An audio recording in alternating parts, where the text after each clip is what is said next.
الحمد لله رب العالمين والعاقبة للمتقين ولا عدوان إلا على الظالمين والصلاة والسلام على أشرف الأنبياء وإمام المرسلين نبينا محمد وعلى آله وصحابته أجمعين والتابعين لهم بإحسان إلى يوم الدين وسلم تسليما كثيرا. أما بعد،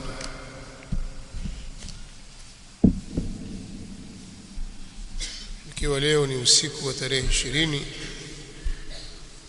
ya mwezi wa Muharram katika mwaka wa 1448 kwa mujibu wa kalenda ya Kiislamu, ambao unalingana sawa na usiku wa tarehe 5 katika mwezi huu wa 7 mwaka wa 2026. leo biidhnillah alkarim tunamuomba Allah subhanahu wa ta'ala atuwafikishe katika lile ambalo litamridhisha yeye al-Maula jalla wa ala, atuwafikishe kuyazungumza maneno ya sawa sawa na maneno yetu yawe ni mchango wa kheri na wala usiwe mchango katika shari, mchango wa kusaidia kuitetea haki na kuibainisha na kuilingania, na usiwe mchango wa kuitetea batil na kuikingia kifua.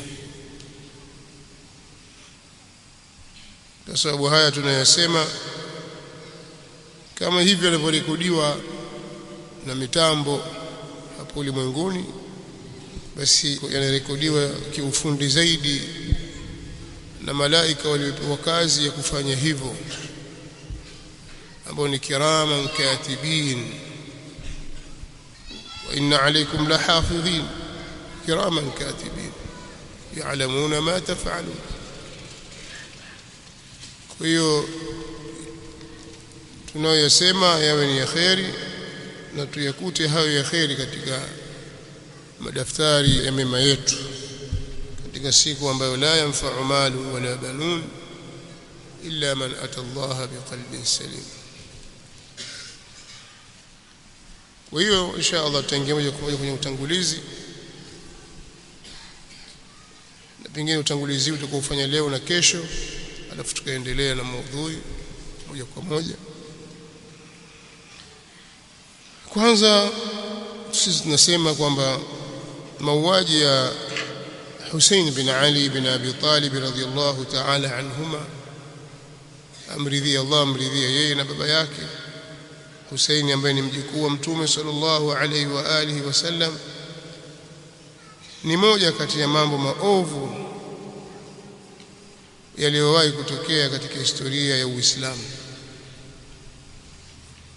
hususan kuzingatia mazingira ya kuuawa kwake. Watu waliodai kuwa ni wafuasi wake, wapenzi wake, Shia wake, watiifu kwake, vipenzi vya ahli albayt, walimwandikia barua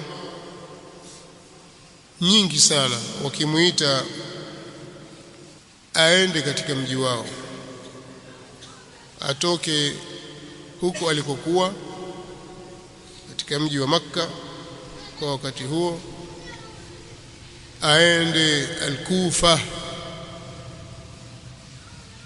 aende katika mji wa Al-Kufa huko Iraqi, kwamba njoo huku maadamu aliyetawazwa nafasi ya uongozi wa Uislamu ni Yazid bin Muawiya, mtu fasik. Sisi watu Al-Kufa hatukubaliani na hilo,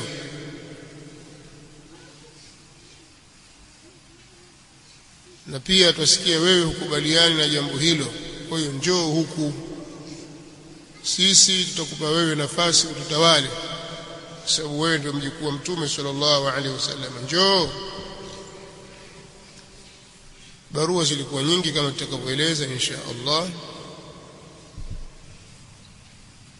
Baada ya kukithiri barua hizo na wito huo, Al-Hasan Al-Husaini radhiyallahu ta'ala anhu hakukurupuka.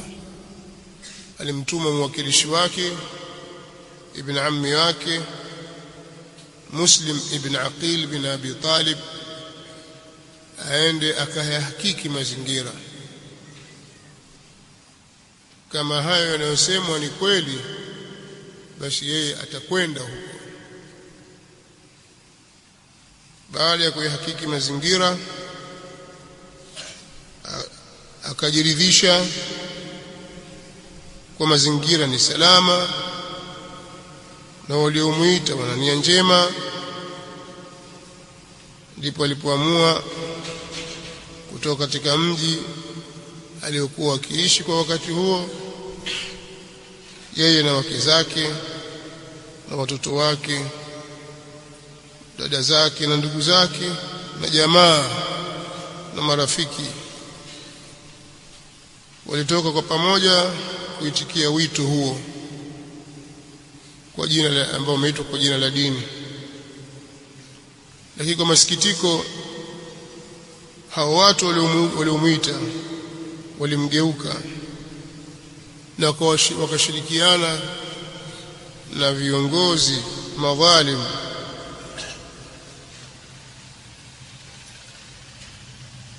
kumuua yeye pamoja na watu katika familia yake. Hao waliomuita alikuwa mwenyewe katika mji wake, ametulizana na familia yake, anafanya mambo yake. Lakini wale waliomuita walimgeuka, walimuita kwa madai kwamba wao ndio Shia wake, wafuasi wapenzi wa Ahli al-Bait. Lakini waligeuka wakashirikiana na maadui, wakamuua yeye na sehemu kubwa katika aila yake radhiyallahu ta'ala anhu, kwa mauaji ya dhulma, mauaji ya kinyama,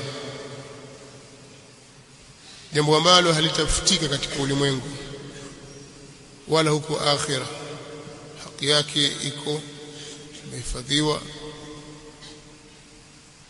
na ukweli uko vile vile, hautabadilika, na Allah atawalipa madhalim wanachostahili.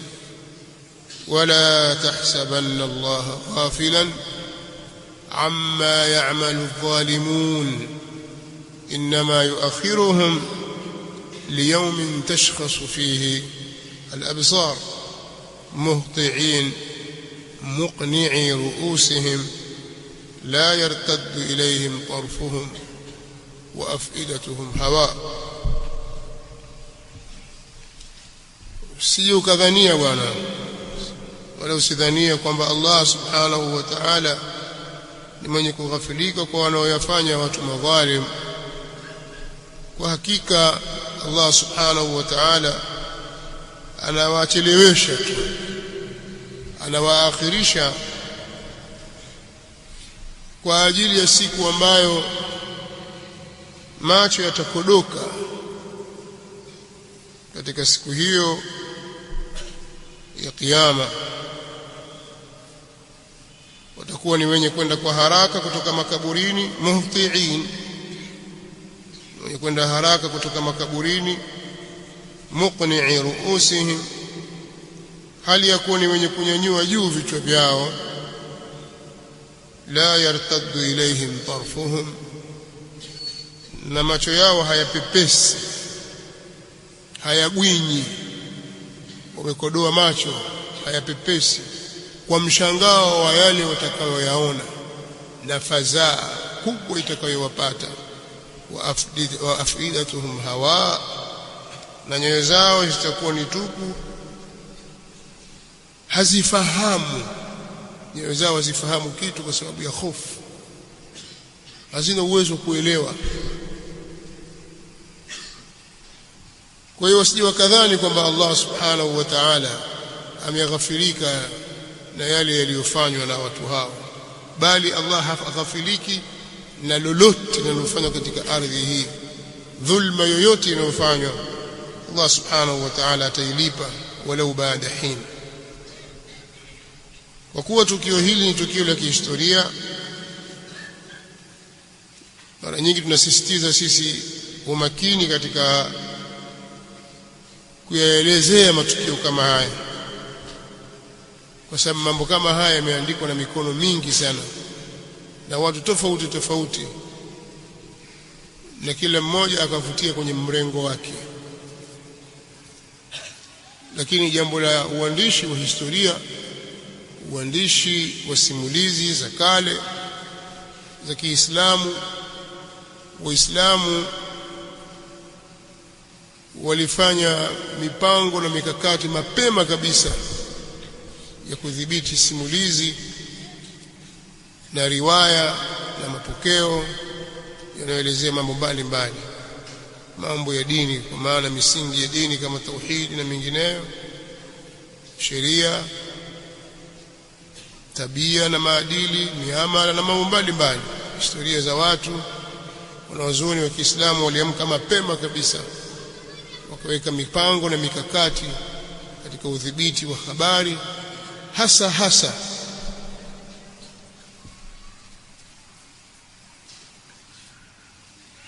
ilipokuja aya ya tathabbut, aya 6 ya suratul Hujurat, ya ayyuhalladhina amanu in ja'akum fasiqun binaba'in fatabayyanu an tusibu qauman bijahalatin fatusbihu ala ma fa'altum nadimin. Aya hii ni msingi mkubwa kabisa waliotumia wanazuoni wa mwanzo wa Kiislamu na wengine wakafuatia juu ya msingi huu katika kudhibiti taarifa, katika kudhibiti taarifa. Kwa alhamdulillah, chochote kitakachozungumzwa katika mambo ya dini, taarifa zake unaweza kuzichuja ukapata taarifa za kweli na zisizo na kweli, za ukweli, kwa kutokana na misingi iliyowekwa. Alhamdulillah, hii ni neema kubwa, jambo ambalo halipatikani sehemu nyingine. Kwa hiyo habari pia zilizoeleza matukio yote yanayohusiana na mauaji ya al-Hussein radhiyallahu ta'ala anhu na matukio mengine yamethibitiwa. Kwa nadhani tukifuata utaratibu wa sawa sawa tutapata faida. Al-Hussein ibn Ali ibn Abi Talib, tukimzungumzia yeye tu kwa ufupi, yeye ni Hussein ibn Ali ibn Abi Talib ibn Abd al-Muttalib ibn Hashim. Tukienda kwa njia ya baba yake ni mtoto wa Ali ibn Abi Talib, lakini tukija kwa njia ya upande wa mama yake, yeye ni Hussein mwana wa Fatima binti wa Mtume Muhammad sallallahu alaihi wasallam, bintu Rasul sallallahu alaihi wa alihi wasallam. Hussein ibn Ali ibn Abi Talib alizaliwa mnamo mwaka wa 3 Hijiria. Alizaliwa mwaka wa 3 Hijiria. Hii ni kusema kwamba wakati babu yake akifariki Mtume Muhammad sallallahu alaihi wasallam alikuwa ni kijana anayekuwa sasa mwenye umri wa miaka 7 kwenda mwaka wa 8. Bali kijana mdogo anakuwa sasa. Aliuawa mnamo mwaka wa 61 Hijiria. Kwa miaka miladia, ukileta mwaka wake aliozaliwa mpaka kufa kwake, ilikuwa ni mwaka wa 625, ndio mwaka aliozaliwa, na kufariki mwaka 680. Kwa hiyo kwenye 80 wewe toa 25, tabaki miaka mingapi? 55 kwa miladia. Kwenye hijiria, kwa mujibu wa kalenda ya Kiislamu, ukitoa 61, katika 61 ukitoa 3 tabaki miaka 58. Ndio umri wake alioishi al-Hasan bin Ali Yeye ni mjukuu wa Mtume sallallahu alaihi wasallam kupitia kwa binti yake Fatima radhiallahu ta'ala anha, ambaye Mtume sallallahu alaihi wasallam alimzungumzia bibi huyu Fatima katika maneno ambayo ahli sunnah wal jamaa wameyataja katika vitabu vyao vya hadithi, katika kutaja manaqib na sifa njema na fadhila za ahli albayt. Hawakuficha, kwa sababu ahli sunnah wal jamaa katika moja ya misingi yao ya imani na itikad ni kuwapenda ahli albayt na kuzitaja fadhila zao. Kwa Imam al-Bukhari katika sahihi yake alitaja hadithi kwa Mtume sallallahu alaihi wasallam amesema, Fatimatu sayyidatu nisa'i ahli aljanna, Fatima ni katika mabibi bora, ni bibi bora katika wanawake wa peponi, katika wanawake wa peponi, yeye ndiye katika wanawake bora radhiyallahu ta'ala anha. Kwa huyu ndo mama yake al-Hussein, na baba yake ni Ali bin Abi Talib dhul manaqibi al-kathira, mwenye sifa njema nyingi tu, ambaye aliwahi kuwa khalifa wa 4 wa Mtume Muhammad sallallahu alaihi wasallam baada ya Abu Bakr, kisha Umar, kisha Uthman, kisha akaja Ali bin Abi Talib. Na yeye Ali ndiye ambaye Mtume sallallahu alaihi wasallam aliwahi kusema siku moja, la u'tiyanna ar-rayata rajulan أو لأعطين الراية غدا رجلا يحبه الله ورسوله, kesho nitampa bendera mtu ambaye Allah na mtume wake wanampenda. Ahli sunna pia wamepokea kwenye vitabu vyao hadithi hii, imepokewa na Imam al-Bukhari na Imam Muslim rahimahumullah ta'ala kutoka kwa Salama bin al-Aqwa, wa Mtume sallallahu alaihi wasallam alisema maneno haya, kesho nitampa bendera mtu ambaye Allah subhanahu wa ta'ala anampenda, kadhalika na Mtume sallallahu alaihi wasallam pia anampenda. Huyu ndio baba yake al-Hussein. Hawa wawili baba na mama wa al-Hussein, lau kama utaanza kueleza habari zao na fadhaili zao vikao vitaisha. Fadhaili zao ni nyingi, ni watu bora alhamdulillah. Hawana ahli sunna, hawana kinyongo kabisa, wala hawana chochote cha kuwajeruhi watu hao. Hawa ni watu bora na tuwapenda sisi, na tunataqarrabu kwa Allah subhanahu wa ta'ala, tunajikurubisha kwake yeye kwa kuwapenda watu hao.